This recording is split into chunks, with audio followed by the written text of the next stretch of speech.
بسم اللہ الرحمن الرحیم. ڈیئر اسٹوڈنٹس، السلام علیکم. اکنامکس کے سیکنڈ لیکچر میں آپ کو خوش آمدید کہتے ہیں اور امید کرتا ہوں کہ آپ نے فرسٹ لیکچر ضرور اسٹڈی کیا ہوگا بک سے. ٹھیک ہے، آج سیکنڈ لیکچر کی ابتدا کرتے ہیں. ٹھیک ہے، سیکنڈ لیکچر ہم جو چیپٹر پڑھ رہے تھے وہ ہمارے پاس ہے انٹرنیشنل ٹریڈ. تو اسی سے ہمارا جو آج کا کوشچن ہے وہ ہمارے پاس ہے بین الاقوامی تجارت کے فوائد، میرٹس آف انٹرنیشنل ٹریڈ، کہ بین الاقوامی تجارت جو ہے اس کے کیا فوائد ہیں. جدید اگر دور کی بات کی جائے تو اس دور میں بین الاقوامی تجارت کی جو اہمیت ہے وہ بہت زیادہ بڑھ گئی ہے. کوئی بھی ملک ہے وہ اکیلا نہیں رہ سکتا. اس کو اپنے سروائیول کے لیے پوری دنیا میں اپنی اکانومی کو بہتر بنانے کے لیے، اپنے لوگوں کی ضروریات پوری کرنے کے لیے، ٹھیک ہے، اسے بین الاقوامی تجارت کی ضرورت پڑتی ہے. تو بین الاقوامی تجارت کی اہمیت یا اس کے فوائد کا اندازہ متزلزل نکات سے ہم بآسانی لگا سکتے ہیں کہ بین الاقوامی تجارت کسی بھی ملک کے لیے کیوں فائدہ مند ہے. اس میں سب سے پہلے ہم بات کریں تو ہمارے پاس ہے اشیاء کی فراہمی، اویلیبلٹی آف گڈز. اگر دیکھا جائے تو ہم دیکھیں اس دور میں، آج کل کا جو دور چل رہا ہے، کوئی بھی ملک ہر چیز میں خود کفیل نہیں ہے، یعنی کہ وہ ہر چیز اپنی خود نہیں بناتا. اس کی بہت ساری ریزنز ہو سکتی ہیں. اس کے پاس ریسورسز نہیں ہیں، ٹھیک ہے، یعنی کہ اس کے پاس وسائل نہیں ہیں، یا اس کے پاس وہ مشینری نہیں ہے، یا اس کے پاس وہ مین پاور نہیں ہے، ٹھیک ہے، یا اس کا جو انوائرمنٹ ہے وہ اس چیز کو بنانے کے لیے سوٹیبل نہیں ہے. تو اس لیے بین الاقوامی تجارت کے لیے یہ جو کمی ہے چیزوں کی، ٹھیک ہے، یہ آسانی سے پوری کر لی جاتی ہے. تو ہر ملک کو جو اپنی ضروریات کی چیزیں ہیں وہ آسانی سے فراہم ہوتی ہے. بین الاقوامی تجارت کی معرفت سے ہر ملک ایسی اشیاء حاصل کر لیتا ہے جو اس ملک میں پیدا نہیں ہوتی. وہ کیوں نہیں پیدا ہوتی، ٹھیک ہے، یا پھر دوسرے لفظوں میں ہم یہ کہہ لیں کہ میں نے آپ کو بتا دیا کیوں نہیں پیدا ہوتی. یا ان پہ مصارف زیادہ آتے ہیں، یعنی کہ ان پہ خرچہ زیادہ آتا ہے، کہ اگر وہ باہر سے چیزیں منگوا لیں تو وہ سستی پڑیں گی، لیکن وہ اپنے ملک میں بنا کے، ٹھیک ہے، لوگوں کو پرووائڈ کریں گے تو وہ زیادہ مہنگی پڑیں گی، یعنی کہ مصارف زیادہ آتے ہیں. اگر پاکستان کی بات کی جائے، پاکستان چائے، پان، پٹسن وغیرہ بنگلہ دیش، سری لنکا سے حاصل کرتا ہے اور ان ممالک کو اپنی بہت ساری مصنوعات بھیجتا ہے. نمبر 1. دوسری ہمارے پاس ہے ضروریات زندگی کی فراہمی. ضروریات زندگی کی فراہمی. بین الاقوامی تجارت کے دوران ہر ملک اپنی ضروریات زندگی دوسرے ممالک سے حاصل کر لیتا ہے، اور اس طرح لوگوں کو اشیاء کے حصول میں دقت نہیں ہوتی. مثلا تمام پسماندہ ممالک ہیں، ٹھیک ہے، جو ترقی پذیر ممالک ہیں، ٹھیک ہے، وہ زرعی ادویات اپنی، ٹھیک ہے، اپنے دفاع کے لیے، اپنے ڈیفنس کے لیے، ٹھیک ہے جی، بہت ساری جنگی ساز و سامان جو ہے وہ کسی بھی ملک کی سروائیول کے لیے، اس کی ڈیفنس کے لیے بہت ضروری ہے، تو وہ دوسرے ممالک سے بین الاقوامی تجارت کے ذریعے سے آسانی سے منگوا لیتے ہیں. تو اسی لحاظ سے بھی دیکھا جائے تو بین الاقوامی تجارت جو ہے وہ بہت زیادہ فائدہ مند ہے جو ترقی پذیر ممالک ہیں، جو تھرڈ ورلڈ کنٹریز ہیں، ان کے لیے.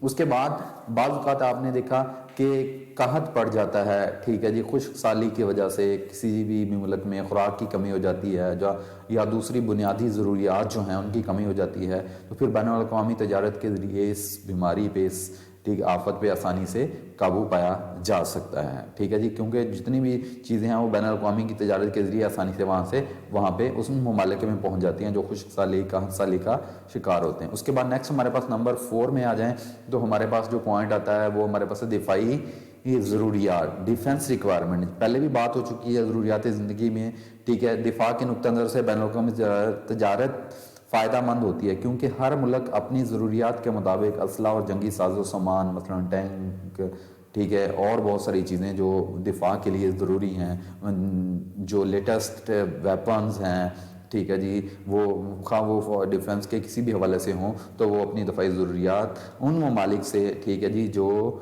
ٹھیک ہے ہمارے پاس جو دفاعی طاقت رکھتے ہیں، جو یہ ساری چیزیں بناتے ہیں، تو وہاں سے ٹھیک ہے آسانی سے وہ حاصل کر لیتے ہیں اور اپنے دفاع کو مضبوط بناتے ہیں. اس کے بعد نمبر 5 پہ دیکھا جائے تو معاشی ترقی کا اصول. بین الاقوامی تجارت معاشی ترقی میں بھی بہت معاون ثابت ہوتی ہے. اکثر پسماندہ ممالک نے تجارت کے ذریعے ترقی کی ہے، کیونکہ اشیاء، سرمایہ، صنعتی خام مال دوسرے ممالک سے درآمد کر کے انہیں اپنی صنعتی ترقی کو تیز رفتار بنایا. ٹھیک ہے جی، خام مال منگوا لیتے ہیں، ٹھیک ہے جی، اور دوسری جو چیزیں ہیں، صنعتی پروڈکٹ ہیں، وہ منگوا کے اپنے ملک میں جو نہیں بنا سکتے ان سے پھر وہ پروڈکٹ بناتے ہیں. اس کے بعد نیکسٹ فرینڈلی ریلیشن شپ، دوستانہ تعلقات. بین الاقوامی تجارت جہاں پہ ٹھیک ہے جی معاشی ترقی کے لیے فائدہ مند ثابت ہوتی ہے، ڈیفنس کی ضروریات کو پورا کرتی ہے، بنیادی ضروریات پرووائڈ کرتی ہے، ٹھیک ہے، تو بین الاقوامی تجارت جو ہے وہ عالمی امن کو برقرار رکھنے میں مددگار ثابت ہوتی ہے. کیسے مددگار ثابت ہوتی ہے؟ جب ظاہری بات ہے ایک ملک دوسرے ملک سے چیزیں منگوائے گا، وہاں کی چیزیں ٹھیک ہے، استعمال کرے گا تو ان کے درمیان جو ہے وہ تعلقات، تجارتی تعلقات قائم ہوں گے، ٹھیک ہے، اور لڑائی جھگڑے کی نوبت نہیں آئے گی، کیونکہ ان کو پتہ ہے کہ جو ترقی یافتہ ممالک ہیں انہوں نے اپنی پروڈکٹ بیچنی ہے، ٹھیک ہے، اور ان ترقی پذیر ممالک، اور ترقی پذیر ممالک کو بھی اس بات کا اندازہ ہوتا ہے کہ ہم نے ان ممالک سے چیزیں خریدنی ہیں، تو اس لیے ہم ان کی بات ماننی ہے اور بین الاقوامی طور پہ امن قائم کرنا ہے، ٹھیک ہے جی۔ اس طرح بہت سارے ممالک کے درمیان تجارت کی بنیاد پر ہی بہت سارے تعلقات قائم ہیں، جیسے پاکستان اور چائنا کی ایگزامپل لیں، پاکستان سعودی عرب کی، پاکستان ترکی کی ایگزامپل لیں، تو یہ ساری چیزیں ترکی کے ہمارے پاس ایگزامپلز موجود ہیں۔ ضروریات کی ازاں فراہمی، چیپ گوڈز یعنی کہ سستی یا کم قیمت اشیاء، جو بین الاقوامی تجارت سے ہر ملک کو چیزیں سستی مل جاتی ہیں، کیونکہ جن اشیاء کو پیدا کرنے کے لیے ان کے پاس ذرائع ہوتے ہیں وہ ان میں تخصیص حاصل کر کے اشیاء سستے داموں تیار کر لیتے ہیں، اور جو اشیاء ملک میں مہنگی تیار ہوتی ہیں وہ تجارت کے ذریعے منگوا، تخصیص مطلب مہارت حاصل کرنا، یعنی کہ ایک چیز ہے آپ بجائے اس کے کہ 10 چیزیں بنائیں، ٹھیک ہے، اور ان پہ آپ کا خرچہ زیادہ ہے، تو آپ 5 چیزیں بنا لیں اور 5 باہر سے منگوا لیں، اور 5 تو اچھی بنائیں اور زیادہ مقدار میں بنائیں، ہو سکتا ہے کہ آپ اتنی بنا لیں کہ واپسی کی ضروریات سے زیادہ ہوں اور آپ وہ باہر بیچ کے، ٹھیک ہے، لے کر لیں، اور باقی چیزیں جو ہیں جو آپ کو سستی باہر سے پڑی ہیں وہ باہر سے منگوا لیں۔ اس کے بعد نیکسٹ اگر دیکھا جائے طلب و رسد میں ہم آہنگی، coordination between demand and supply, یہ طلب اور رسد کی جو کمبینیشن ہے یہ کسی بھی ملک میں جو قیمتوں کا تعین کیا جاتا ہے، طلب و رسد کے باہمی توازن سے قیمتوں کا جو ہے قیمتیں طے ہوتی ہیں۔ تو بین الاقوامی تجارت سے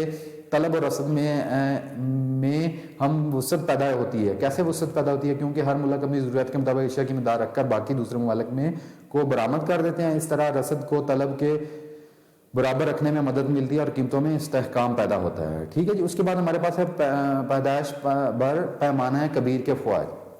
پیمانہ کبیر کیا ہوتا ہے کہ آپ جتنی زیادہ مقدار میں چیزیں بنائیں گے اتنی ہی پر یونٹ آپ کی کاسٹ کم پڑے گی، ٹھیک ہے۔ تو ظاہری بات ہے اگر آپ ایک مشین ہے اس کی کیپیسٹی جو ہے وہ 10,000 یونٹ بنانے کی، آپ اس پہ 5,000 یونٹ بنا رہے ہیں تو باقی وہ آپ کیا وہ ویسٹ ہو رہی ہے، ٹھیک ہے جی، اس سے کہ آپ پورا فائدہ نہیں اٹھا رہے، ٹھیک ہے، کیونکہ آپ کی ضرورت ہی 5,000 کی ہے۔ اگر آپ بین الاقوامی تجارت میں آ جاتے ہیں، ٹھیک ہے، تو جو ایکسٹرا پروڈکٹ بنائیں گے 5,000 وہ آپ دوسرے ممالک کو بھیج سکتے ہیں اور وہ آپ کو اس طرح پر یونٹ سستا پڑ جائے گا۔ تو پیمائش کے پیمانہ کبیر کے فوائد۔ اس کے بعد نیکسٹ ہمارے پاس تہذیب و ثقافت کے اثرات۔ بین الاقوامی تجارت مختلف ممالک کے درمیان تہذیب و ثقافت کی ترقی کا باعث بنتی ہے۔ تجارتی اشیاء کے ساتھ ان ممالک کی تہذیب و تمدن کا اثر بھی دوسرے ممالک کے لوگوں کے رہن سہن پر پڑتا ہے، ٹھیک ہے، یعنی کہ وہ ان کی جو پروڈکٹ استعمال کرتے ہیں تو ان کی تہذیب بھی کافی حد تک ان ممالک تک پہنچتی ہے۔ اس کے بعد اجارہ داریوں کا خاتمہ۔ اجارہ داری کیا ہوتی ہے کہ آپ کسی بھی پروڈکٹ میں، ٹھیک ہے جی، بنانے میں اکیلے ہی مارکیٹ میں ہیں، ٹھیک ہے جی، آپ کا کوئی اور مد مقابل نہیں ہے اس ملک میں۔ تو بین الاقوامی تجارت کے ذریعے جن ملک میں جو تاجر ہیں، جو صنعت کار ہیں، وہ اجارہ داری قائم کر لیتے ہیں تو بین الاقوامی تجارت سے ان کی اجارہ داریوں کا بھی خاتمہ کیا جاتا ہے۔ بین الاقوامی تجارت کی وجہ سے کاروباری لوگوں میں مقابلہ ہوتا ہے، اس لیے ملک میں اجارہ داریاں قائم نہیں ہوتی۔ مقابلہ بازی کی وجہ سے اشیاء کی قیمتیں بھی مستحکم رہتی ہیں اور اشیاء کا معیار بھی گرنے نہیں پاتا، کیونکہ جو اجارہ دار ہوتے ہیں، ٹھیک ہے، وہ اپنی مرضی سے پروڈکٹ بناتے ہیں اور اپنی مرضی سے ان کی کیا کرتے ہیں، قیمت کا تعین کرتے ہیں، اور بعض اوقات جو صارفین کا استحصال کرتے ہیں۔ تو بین الاقوامی تجارت کے ذریعے سے ان کی اجارہ داریوں کا بھی خاتمہ کیا جا سکتا ہے۔ تو یہ تھا ہمارا آج کا لیکچر، بین الاقوامی تجارت کے فوائد۔ کل انشاءاللہ جو نیکسٹ لیکچر آئے گا اس میں ہم دیکھیں گے بین الاقوامی تجارت کے نقصانات کیا، جہاں پہ بہت سارے فوائد ہیں وہاں پہ بین الاقوامی تجارت کے بہت سارے نقصانات بھی ہیں، وہ ہم دیکھیں گے، ٹھیک ہے جی۔ باقی آپ بک سے اسٹڈی کریں گے تو یہ 11 پوائنٹس ہیں، ٹھیک ہے، آپ کو سارے مل جائیں گے، جہاں پہ سمجھ نہیں آئی تو آپ کوسچن بھی نیکسٹ اس میں سوپ کے ذریعے سے کر سکتے ہیں۔ اوکے جی، اللہ حافظ، بہت شکریہ۔